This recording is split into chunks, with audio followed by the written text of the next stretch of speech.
Thanks, Roger.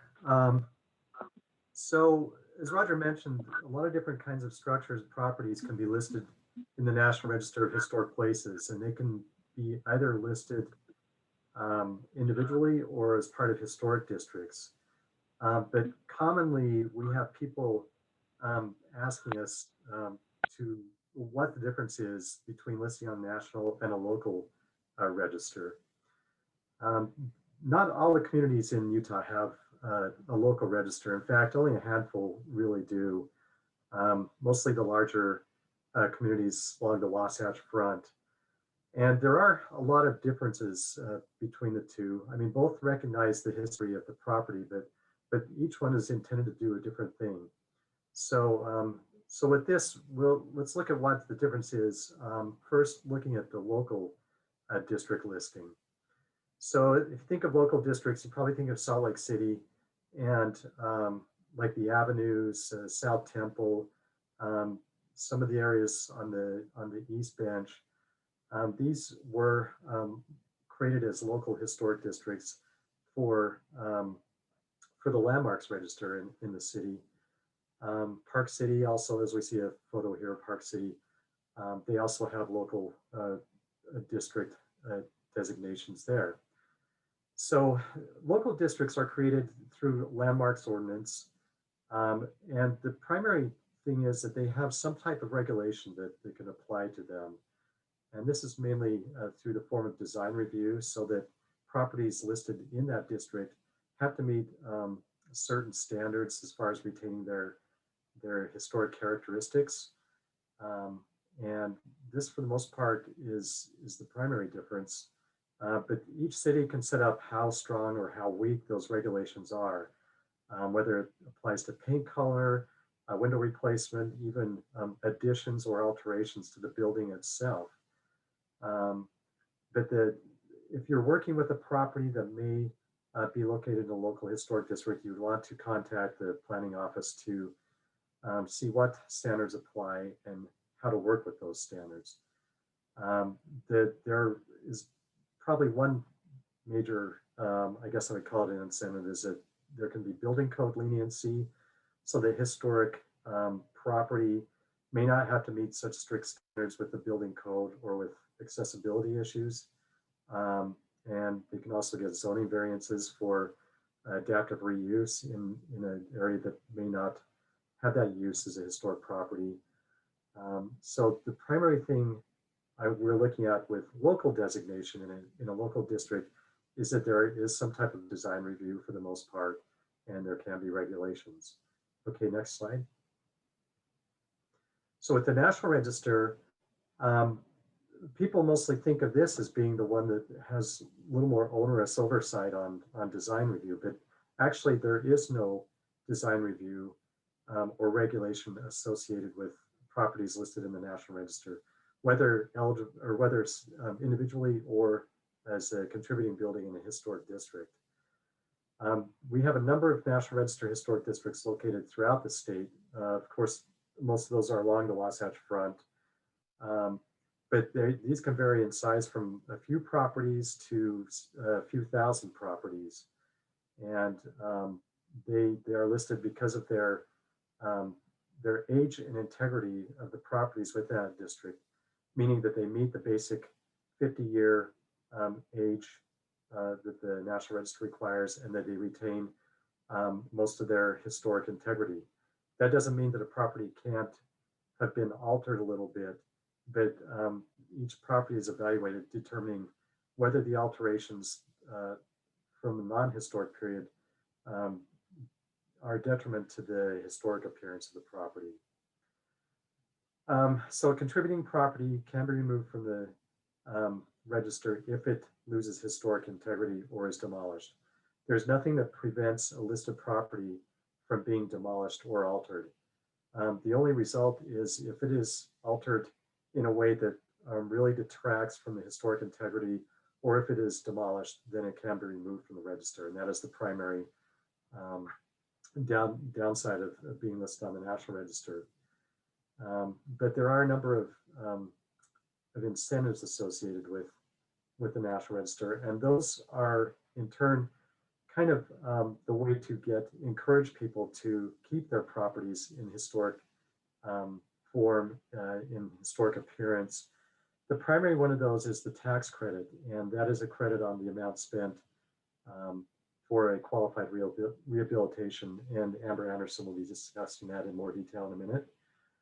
There's also potential for low interest loans through Preservation Utah and other minor financial incentives. And also, just like with the local district, there can be some building code leniency with regard to interior and exterior building regulation. So that's kind of in a nutshell what the difference is between National Register districts and local historic districts.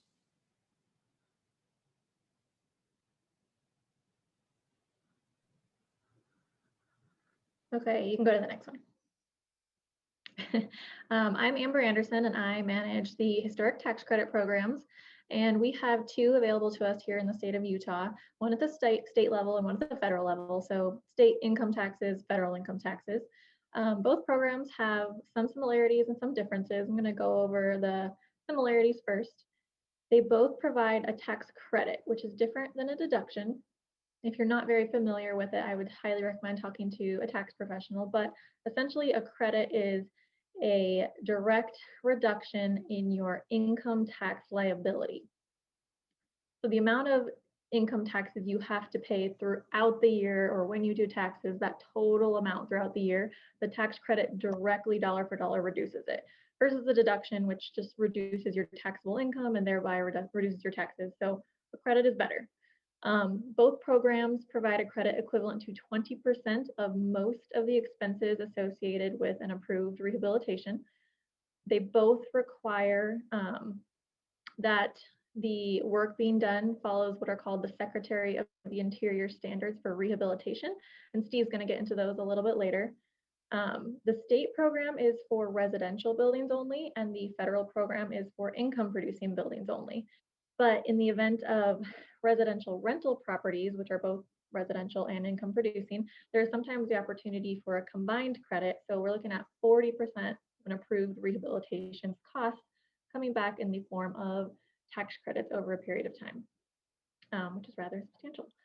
Both programs also require that a building is listed on the National Register that Corey just talked about. The building doesn't have to be listed when you start the project or when you go to apply, but it does have to be listed within 3 years of finishing the project and starting to claim the tax credit. So it's not ideal to start just, dive in headfirst without any understanding of whether or not the building is eligible to be listed.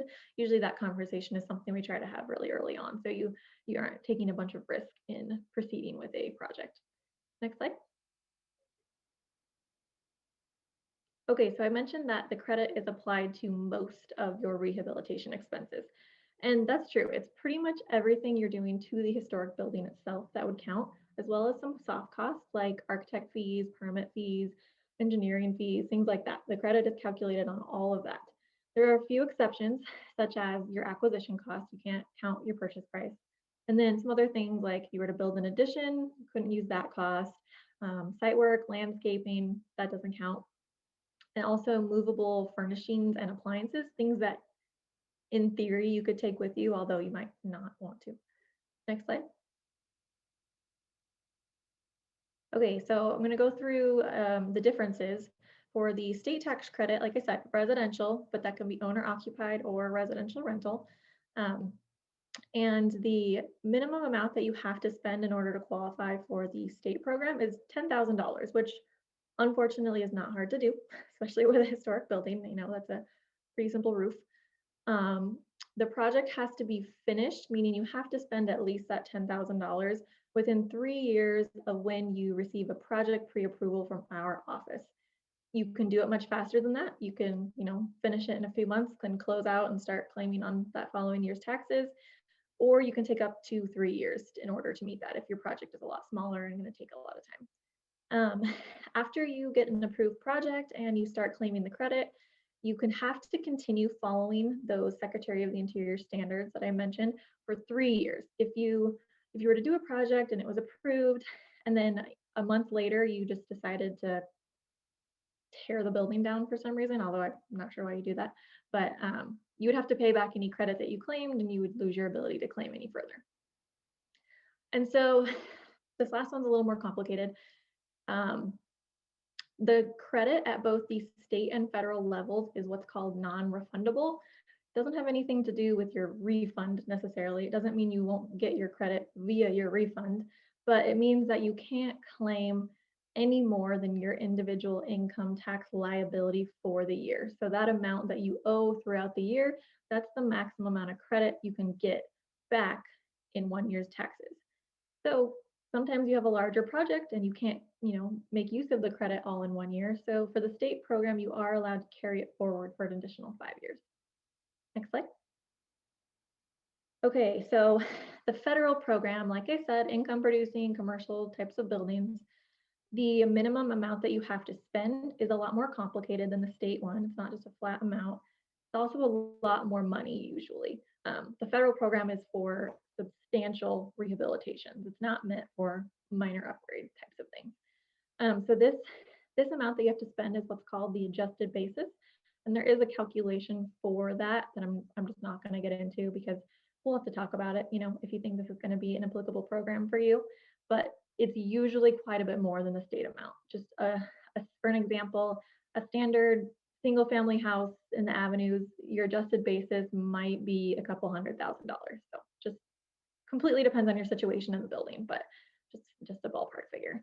The federal credit, the timeline for your project works a little bit differently. Your timeline doesn't start when you apply like it does for the state program. You have a window of time, either 24 or 60 months, that at the end of the project, the applicant gets to go back and select. So when everything's said and done, they can look back and be like, okay, the window makes the most sense here to make the most use out of the expenses. A lot of people get this confused and they think once they submit their application that they're locked in and 24 months or 60 months later they're done. That's not the case. You get to figure it out later. However, anybody's eligible for the 60-month window if you think you are going to have a longer than 2-year project. We often just recommend people go for the 60-month window. You have to request it at the beginning. You can't decide later. So if you ended up having a project that was 25 months and you didn't request the special 60-month window, you would have to go back and look and see which were the most expensive 24 of those 25 months. That's essentially how it works.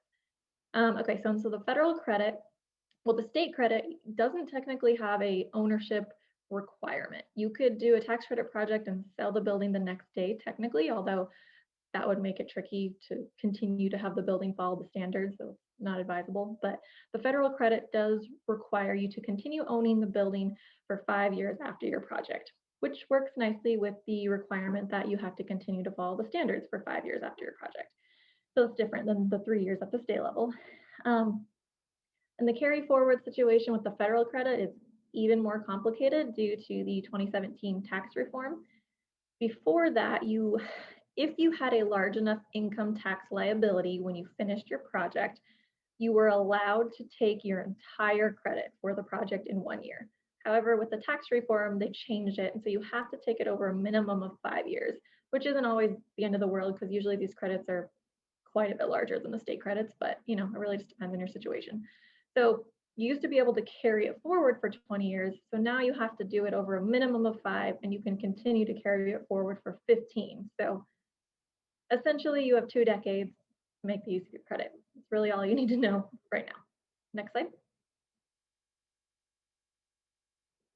Okay, I'm just going to briefly go through the application process because I don't really want to get into any detail, because if you think you might be eligible for one of these programs, really the best thing that you can do is reach out to us.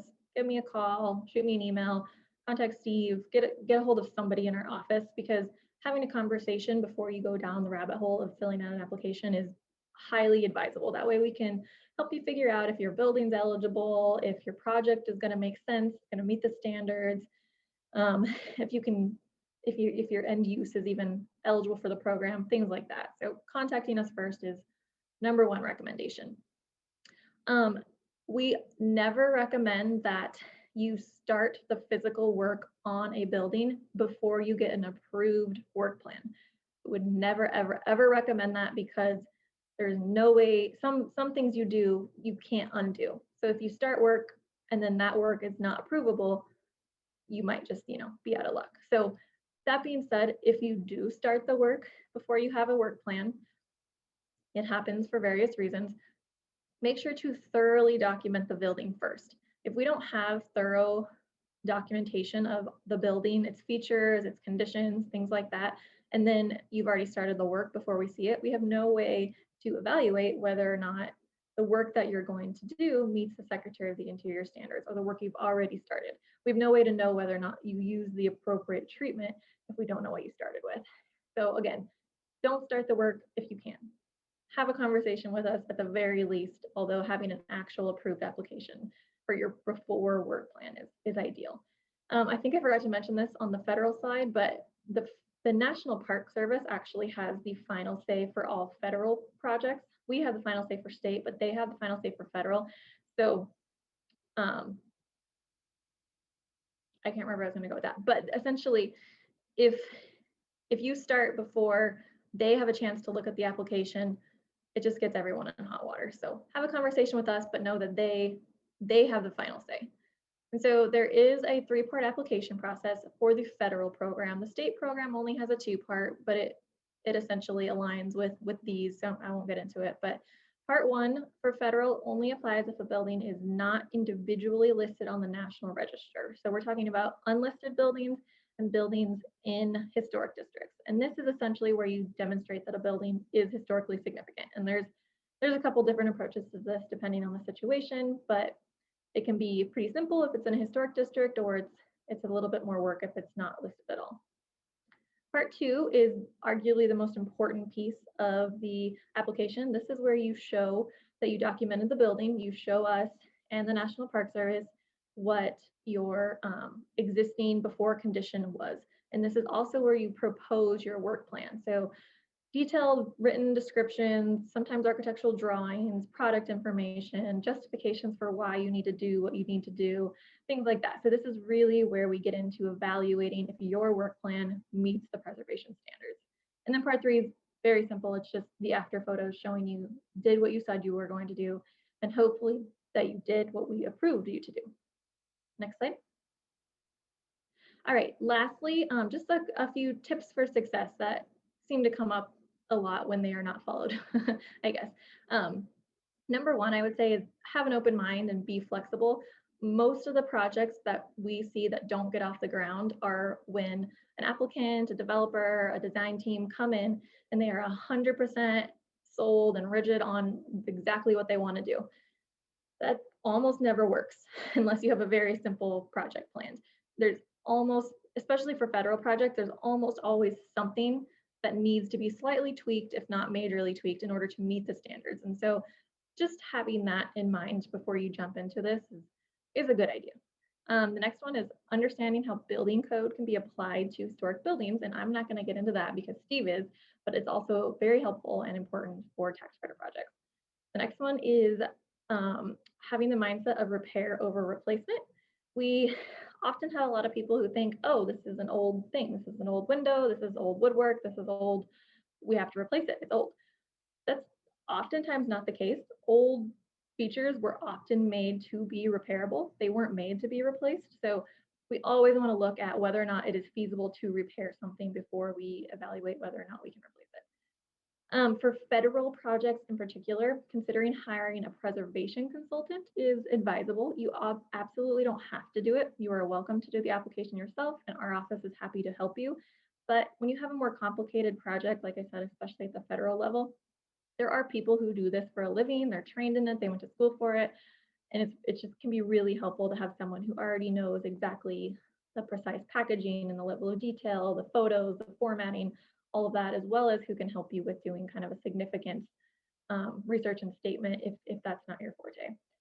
And then again, just talk to us, consult us early, talk to us often. We don't want surprises. You don't want surprises. The National Park Service doesn't want surprises.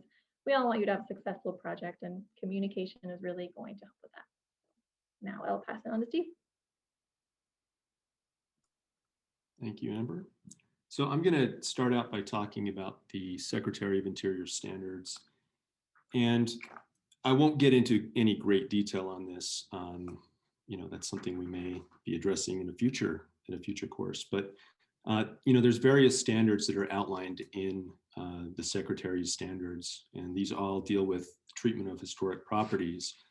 But the one we're going to be talking about today is the standards for rehabilitation. And rehabilitation is defined as the process of returning a property to a state of utility through repair or alteration, which makes possible an efficient contemporary use while preserving those portions and features of the property which are significant to its historic, architectural, and cultural values. So it really is all about making the building viable in today's world.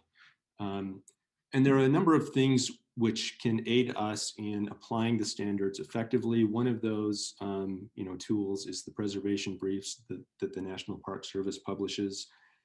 And they recommend methods and approaches for rehabilitating historic buildings that are consistent with their historic character. And there are 50 preservation briefs, and the topics range from repointing historic mortar to the repair of wooden windows, to adding new additions to historic buildings, making properties accessible, and seismic rehabilitation. So there are wide-ranging topics that are addressed in the preservation briefs that are consistent with the standards for rehabilitation. And just talking about the standards, there are 10 standards, and these are the 10 standards.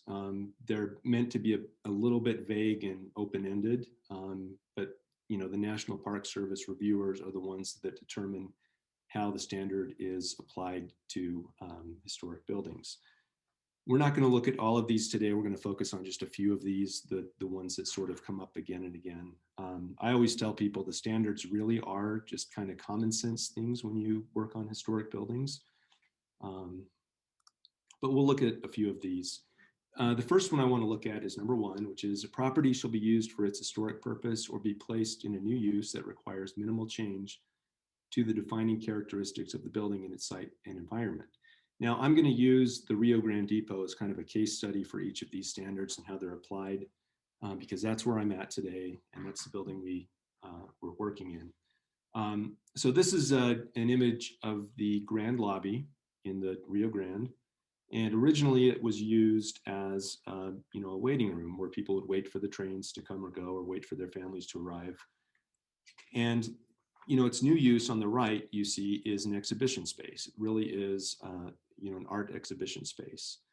And so that new use doesn't undermine its original use, its historic use. It still needs a big open space, so that spatial characteristic of the Grand Lobby is retained and preserved with this new use. So that's consistent with that standard. The second standard I want to talk about is standard 2, and this is the historic character of a property shall be retained and preserved. The removal of historic materials or alteration of features and spaces that characterize a property shall be avoided. And in this image on the left, what this is an image of is the central east window of the Rio Grande Depot. It's kind of the central feature of the depot. And the replacement window on the right was installed in the 1980s. It's an aluminum window. The original window on the left,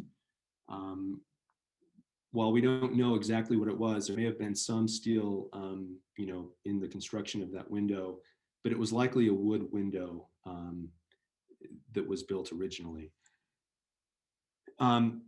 If you look closely, you'll notice that the mullion pattern, the large division in the new window, does not match that of the historic window. You've got 2 big verticals that sort of, create kind of a new style in that window. In addition to that, the mullion or the Muntin pattern, which is the smaller divisions, they don't quite match either. And lastly, you'll notice that the glass in the new window appears pretty modern. It's a tinted glass. It's highly reflective. It's not clear. What you see on the left is something that was meant to kind of keep out the sunlight. So going from that glass pattern, that glass type on the left side to what you see today just doesn't quite match that historic character. So this is not a good application of standard number 2. Standard 6 is deteriorated historic features shall be repaired rather than replaced. And where the severity of deterioration requires replacement of a distinctive feature, the new feature shall match the old in design, color, texture, and other visual qualities, and where possible, materials. Replacement of missing features shall be substantiated by documentary, physical, or pictorial evidence. And in this image on the left is the Rio Grande Railroad signage that was atop the depot and was installed in the 1940s. There's a bit of an odd look to it. The words Rio Grande are sort of elevated above the structure of that sign. And the reason for that is at one time it had additional words on that sign which said and Western Railroad. So it was Rio Grande and Western Railroad. Those words were removed when a name change took place. And so you get kind of an odd looking sign. Well, the sign was deteriorating. The neon sign was deteriorating. The metal was rusting. The structure wasn't adequately supporting the sign. So it was removed and replaced with a new sign in 2019. And there's a couple of things you'll note pretty quickly. The structure for that sign doesn't quite extend out as far as it did originally. But what they did managed to accomplish was they set the letters up in the same position that you see in the image on the left. In other words, it looks a little odd to see the letters raised up, but that's how the historic signage was, was created. So this is a good example of recreating something that's missing, and it was tweaked just a little bit because the original sign was just one-sided. This sign is two-sided. It uses new materials. For instance, it's using LED rope lighting instead of the old neon gas light. So it's a much more durable product. It will last a long, long time. Standard number 9 is talks about new additions, and it says new additions, exterior alterations, or related new construction shall not destroy historic materials that characterize the property. New work shall be differentiated from the old and shall be compatible with the massing, size, scale, and architectural features to protect the integrity of the property and its environment. And in this example, this is the archives addition that was done in the early 2000s to the south of the Rio Grande Depot. And what you'll note is that, that new addition matches the scale of the Rio Grande Depot, at least matches the scale of the south wing of the Rio Grande Depot. Its height doesn't, extend above beyond the roofline of the Rio Grande Depot. And its architectural features really are sympathetic and consistent with the original depot. It's sort of the same materials, but translated in a modern fashion.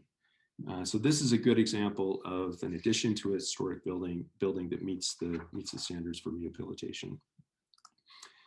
And lastly, just looking at this addition again, Standard 10 states that new additions and adjacent or related new construction shall be undertaken in such a manner, if removed in the future, the essential form and integrity of the historic property and its environment would be unimpaired.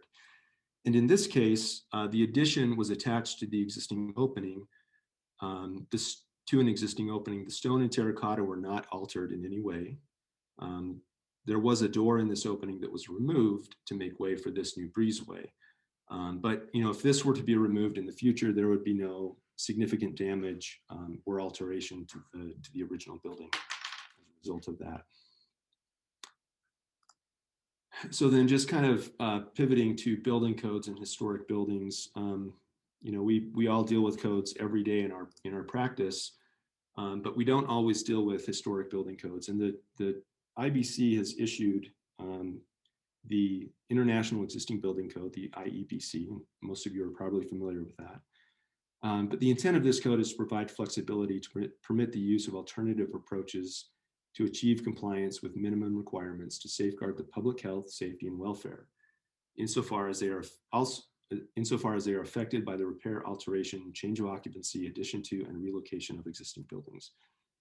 And we're not going to get into a real technical conversation today about this, but I'm going to talk about some general approaches to using the IEBC in existing buildings.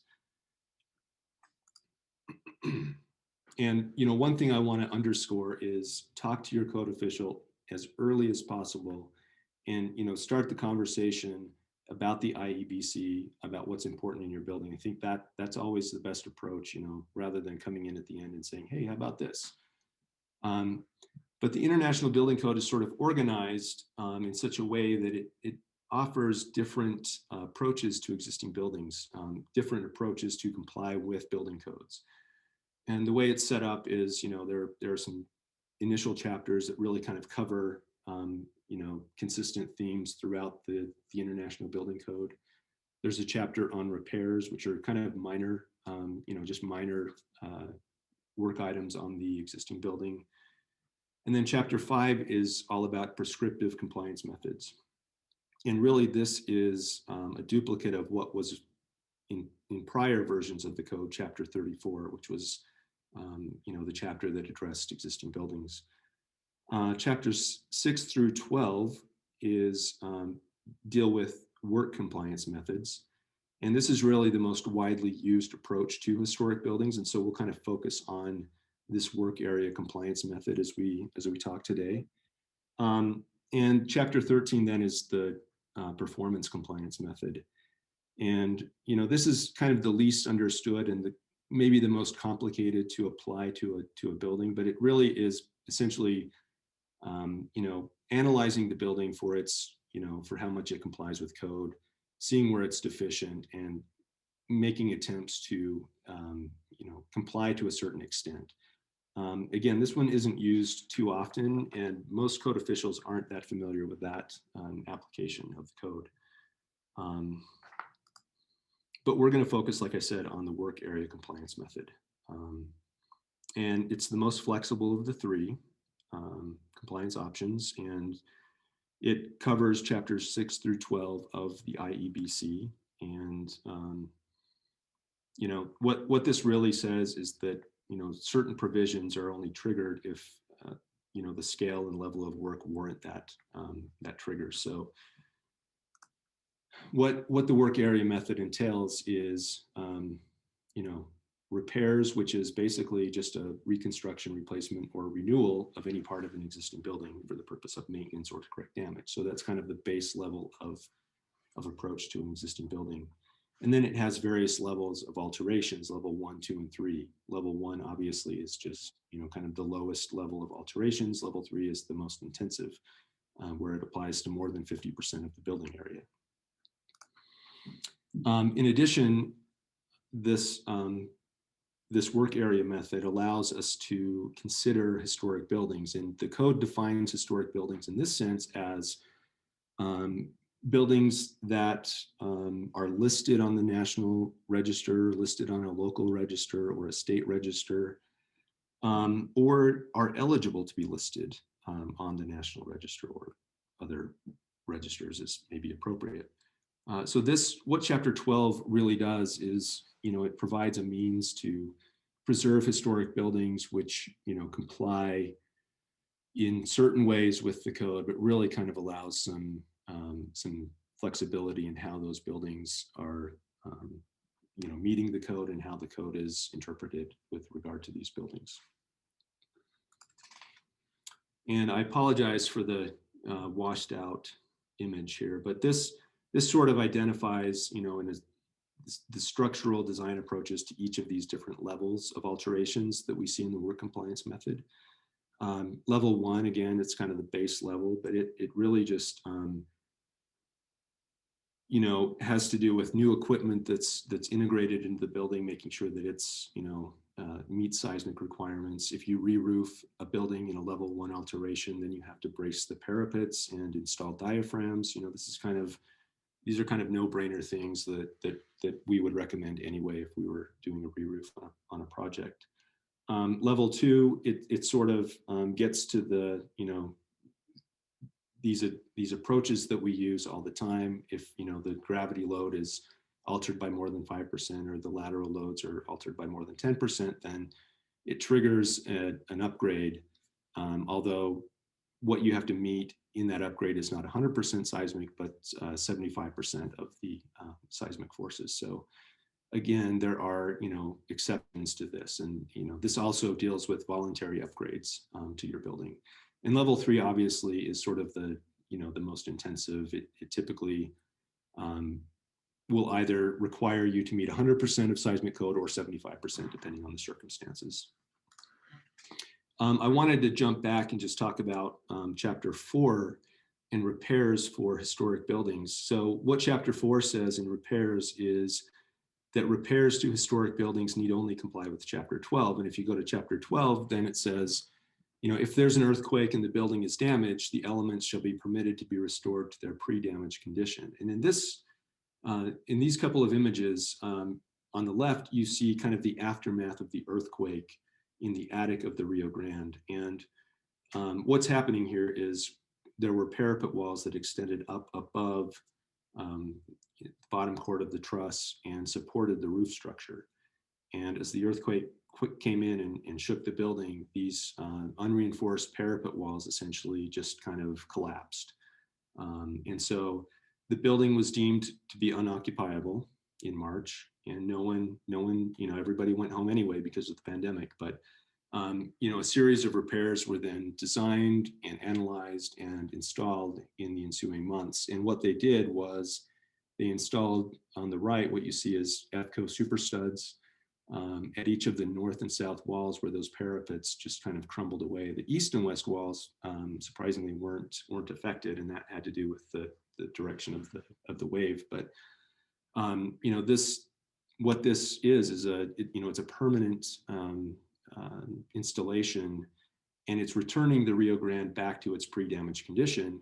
And because it's been returned to its pre-damaged condition, it can be occupied once again. So that's kind of where we're at with the Rio Grande Depot. If you were to come in here and look at my office, you would see cracks that are still in the walls. So a lot of the damage hasn't been repaired, but the structural damage has. And again, that was only for repairs that weren't deemed to be substantial. Now, if there are substantial repairs or substantial structural damage to the vertical elements of the lateral force resisting system, then a whole new series of requirements kind of kick in. Essentially, what it's saying is that the seismic loads for this retrofit design shall be those required by the building code in effect at the time of the original construction, but not less than the reduced seismic forces, which is 75% of the prescribed seismic forces. So you have to basically retrofit the building, but at a lower level than you would a new building. I want to talk about alterations, level 3, just for a moment. Again, this is kind of the highest level of alterations that you'll make to an existing building, but where the work involves a substantial structural alteration, the lateral load resisting system shall be shown to satisfy the requirements of section 1613 of the International Building Code, which is the seismic requirements in the IBC. The other part of this is that,